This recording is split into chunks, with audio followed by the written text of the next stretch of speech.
சேரம்பாடியில் ஆங்கிலேயர்களை எதிர்த்து போரிட்ட பழசிராஜா மன்னரின் குகை இருப்பது கண்டறியப்பட்டிருக்கிறது. பழசிராஜா மன்னரின் 6ஆம் தலைமுறையைச் சேர்ந்தவர்கள் இந்த குகைக்கு நேரில் வந்து அவருக்கு மரியாதை செலுத்தி சுற்றுலா பயணிகளின் பார்வைக்கு திறந்து வைத்தனர்.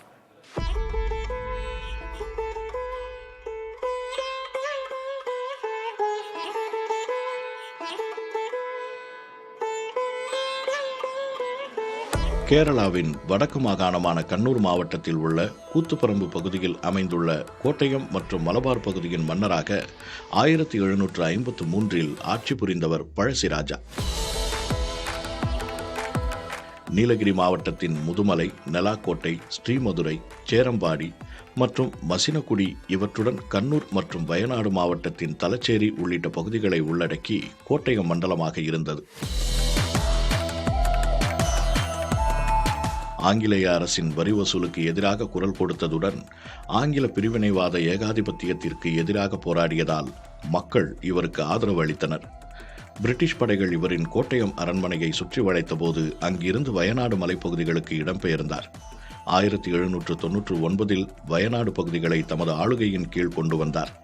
தொடர்ந்து பழசிராஜா தனது வீரர்களுடன் வனங்களில் தங்கி போர் புரிந்தார்.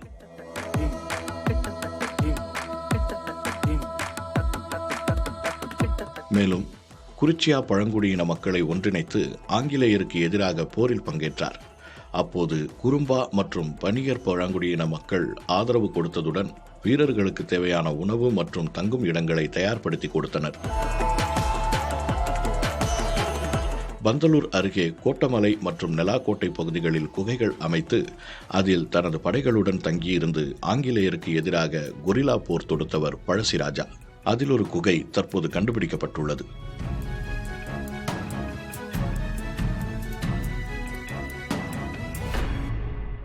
பந்தலூர் அருகே சேரம்பாடி பகுதியில் செயல்படும் வென்ட்வர்த் எஸ்டேட் தேயிலை தொழிற்சாலை அருகே சிறிய குழியாக காணப்பட்ட பகுதியை சீரமைத்து பார்த்ததுடன் வரலாற்று பதிவுகளை ஆய்வு செய்ததில் அது பழசிராஜாவின் குகை என்பது தெரியவந்தது.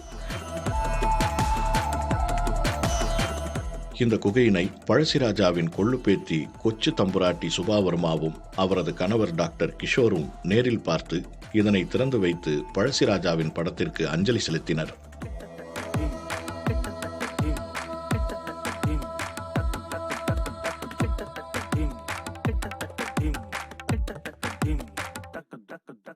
சுமார் 1 அடி உயரத்திற்கு இந்த குகை 30 மீட்டர் தூரம் சென்றதும் பிரிந்து 2 பாதைகளாக செல்கிறது.